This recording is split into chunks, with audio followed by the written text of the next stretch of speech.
Science Uncut, presented by the Volkswagen Foundation.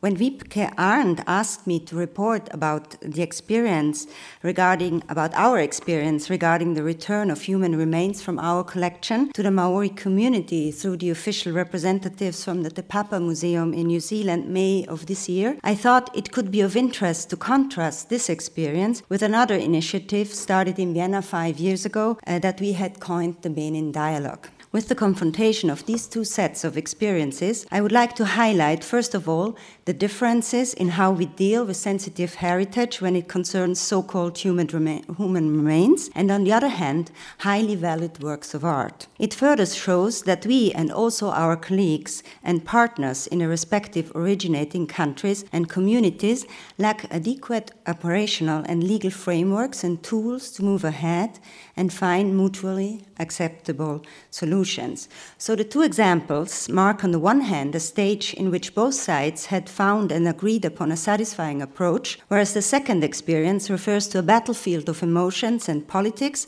in which too many actors are entangled and where a process has only started in which the parties try to approximate each other and to understand the mutual objectives, needs and circumstances. So I'm not in any measure in a position to give answers to the many troubling questions, but rather would like to point out some challenges I see in the field of restitution debates based on my own experience. So, concerning the Maori Return, the Kaihatu Arapata Hakiwai, who is the Maori director of the Te Papa Museum in Wellington, New Zealand, visited Vienna in October 2013 to discuss holdings of human remains in the collections of the Weltmuseum Wien. During this meeting, we already expressed our willingness to return these holdings to New Zealand and to inform and brief the Austrian authorities in order to make the return possible. It was also agreed that a representative of our museum would come to Wellington to get informed about the repatriation program and procedure. The Te Papa Museum sent then an official request mid-November 2013 with the wish for repatriation of a toimoku, a tattooed head of the Maori, and 3 Maori koiwi tangata, which are skeletal remains. I was then able, during my visit in April 2014, to hand over the official notice from the Austrian Minister of Culture that the request was granted and the human remains could be returned to New Zealand. During my visit, we discussed the procedure, and our plan to document and address the repatriation in our permanent gallery was granted to us. And so here you see just a set of regulations from the Te Papa of how they approach the whole process. And during my visit, we also agreed on a collaboration and consultancy of Maori colleagues on representation of Maori artifacts in our permanent display. In October 2014, Curator Rhonda Paku from the Te Papa Museum came to visit and worked for a week with our Oceania curator Gabriele Weiss to discuss the presentation and to share knowledge about the collection, and they are constantly in contact since then. We also defined how we would represent the repatriation in a gallery in which we plan to speak about the entanglement of the ethnographic project in the 19th century with colonialism and about how we are trying to decolonize our museum practice today. The following human ancestral remains were returned. So it is an infant mummy from the collection Andreas Reischek, 9 human vertebrae with a piece of flax weaving from the same collection, and a coffin with skeletal remains from 3 different individuals, and a mummified tattooed Maori skull, this time from the collection of Johann Georg Schwarz. Andreas Reischek, who lived from 1845 to 1902, was a taxidermist, naturalist, ornithologist, ethnographer, and museum curator from Upper Austria. He had traveled to New Zealand in 1877 on the recommendation of the director of the Vienna Royal Natural History Museum, Ferdinand von Hochstetter, to work at the Canterbury Museum in Christchurch in the South Island of New Zealand. During his 12 year stay until 1889, he collected more than 450 Maori artifacts, which form a central component of the New Zealand collection at our museum. His friendly relations with the Maori apparently did not prevent him from plundering disused settlement and burial sites, which had been explicitly declared as taboo, as sacrosanct. Reischek believed at the time that he was undertaking scientific rescue missions and was doing the anthropological science a great service. Johann Georg Schwarz, on the other hand, was a Russian princely emissary and American consul. Through his work as a diplomat, fur trader and businessman, Schwarz had collected ethnographic objects from all over the world. His collections were given to the museum following his death in 1867. Nothing is known about the condition and circumstances or the date when the preserved skull was first obtained by him. It was possibly a trophy hat destined for the 19th century curio market in Europe or America. The entry on this toimoko in our inventory from 1881 notes that it is reportedly from the tribe of the Tabbits. Colleagues from the Te Papa Museum in Wellington inform us that there is no tribe of the Tabbits in New Zealand. So we know exactly where these other skeletal remains come from, and this has been researched by our Maori colleagues in New Zealand, but of this toimoko we don't know the source. The argument made for the return in Vienna was that the decision was made in line with the ICOM Code of Ethics and the recommendations of the German Museum Association. So for shortage of time, I cannot not go into detail here and to describe the ceremony in detail, but I have a press release with me for everybody who is interested in German and in English, where you can read of how this whole ceremony was explained to the press and how it was orchestrated.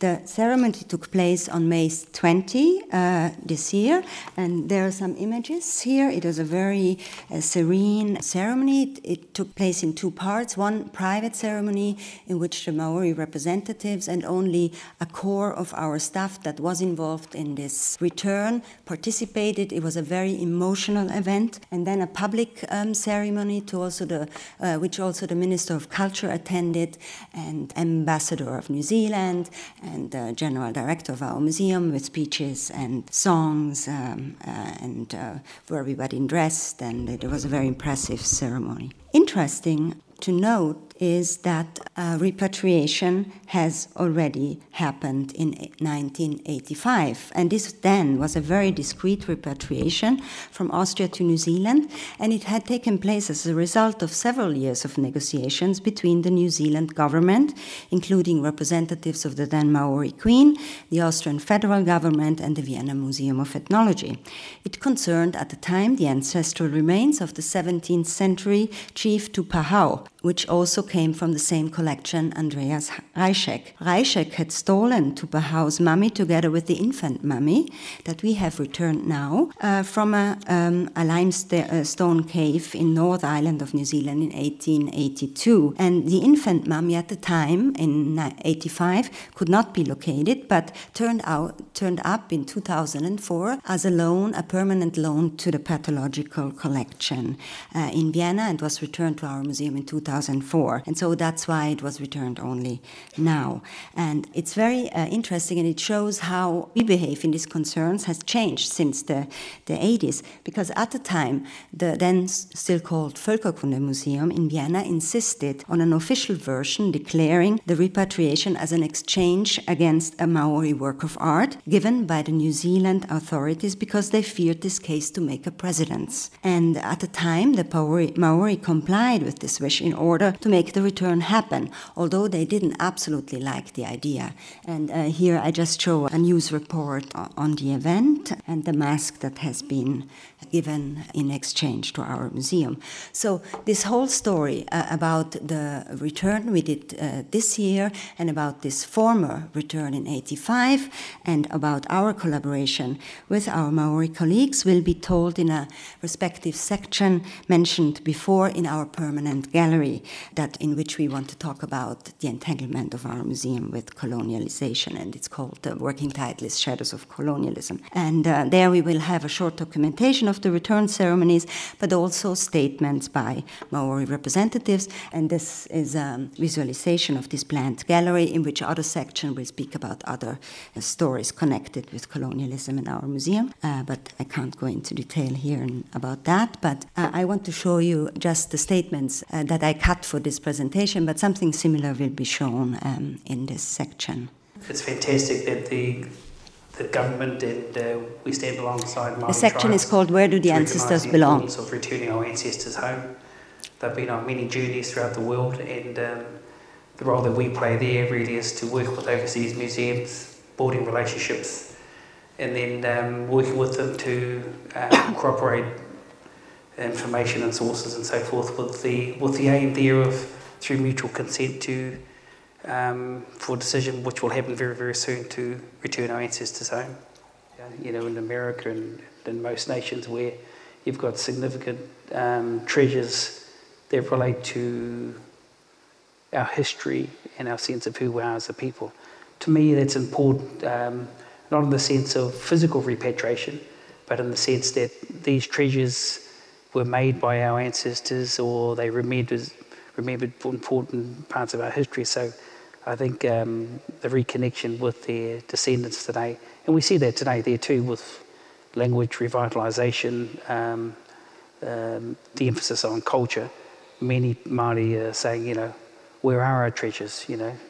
And I think there that, you know, when people see that, oh, this was a medeponum that belonged to my ancestors, or my ancestor, and just the emotion of the descendants sort of saying, just, wow.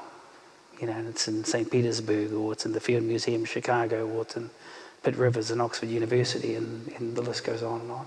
But I think it's good. And the tribe said, no, look, we don't want it returned home. And as the late Sir James Henare said, these are our ambassadors in the new world, if you like.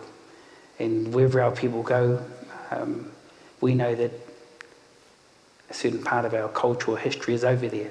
So I think that absolutely, I think treasures held in museums can do wonderful things from a ambassadorial role, if you like, a reflection. But to me, it's, you know, it's building those relationships with overseas museums in the same way of this museum here. We loan, as you know, with the Tai Timu Taipari exhibition, significant treasures from this museum, and the reconnection of these treasures with their people. And I think if that can happen throughout the world, to reconnection with treasures, I think that's great. We can visit the taonga that are in those institutions, and galleries, and you're right, it's a connection of, you're away from home but you're home. It's that, but it's very emotional when you do see them, because you know who they are. When I say you know who they are, you know that taonga is a pendant, but it's in a form it represents us. So, for the return made in May, there was ample press coverage in Austria, and the press seemingly had a particular liking for the traditional Maori nose greeting of the Austrian Minister of Culture. In this press coverage, also our director, Steven Engelsmann, was cited with the following statement in reference to the Natural History Museum, where the skeletal remains are considered of high relevance for scientific research. So they still own over 30 skulls, also taken by Reichek, and other remains, and that are not returned at this moment. So Steven is quoted in the press, and it's my translation, and he said, "The remains have no scientific significance for us and cannot be exhibited because of their poor condition," end of quote. So now this leads me over to my other example mentioned in the introduction, and I dare to pose the provocative question: is this the reason why we are so cooperative with the repatriation of human remains, while for art and culture we have fears to lose major highlights of the collections and attraction of the museums?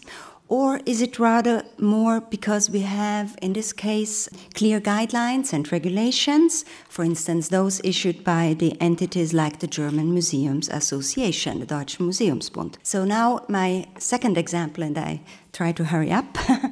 So with respect to material cultural art, the situation seems much more difficult and complicated. The documentary evidence about collecting practices, first of all, is as scant as for human remains.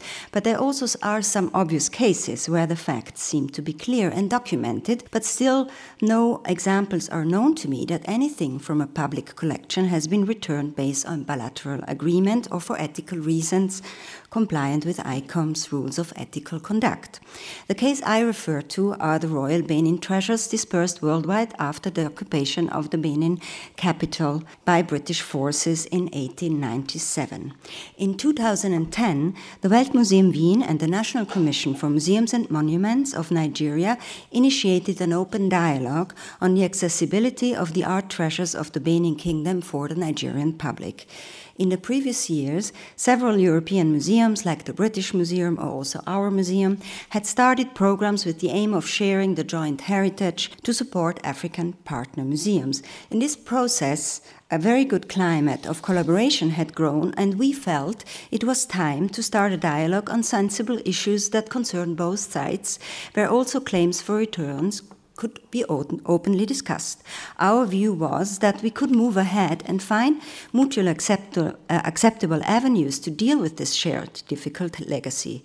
We wanted to overcome questions of ownership because, as we have heard, the legal framework is very complicated, and create an enabling environment to share collections and expertise and to build a solid basis for a strategic partnership in this respect. With the belief that such questions could only be addressed in a dialogue of all involved parties, we planned a series of meetings for collegial exchange of opinions and a joint effort to seek viable solutions. The first two meetings mainly served as platforms to create trust and discuss first steps of collaboration. At the third meeting in Benin City, a plan of action was agreed upon that should have led into a memorandum of understanding as an official step in the cooperation. It addresses a digital and printed publication of the Benin collections of the participating parties, the accessibilities of the collections to the staff of the collaborating institutions, the waiving of reproduction fees, assistance with expertise and support for curatorial education, the support for development of libraries and archives of the National Commission for Museums and Monuments, just to state some of the content. All this aimed to create an enabling environment for exchange, exhibitions and loans in both directions. Now, what happened in the meanwhile? The last meeting in Benin City was in 2013, so exactly 2 years ago. And now we are still awaiting the fourth meeting to be organized as promised by the British Museum, who had participated in all the meetings apart from Benin City. None of the participating museums has moved forward to sign the Memorandum of Understanding. No further action so far from the National Commission of Museums and Monuments. So the whole procedure somehow slowed down, and I tried to resume the reasons why I think that happened.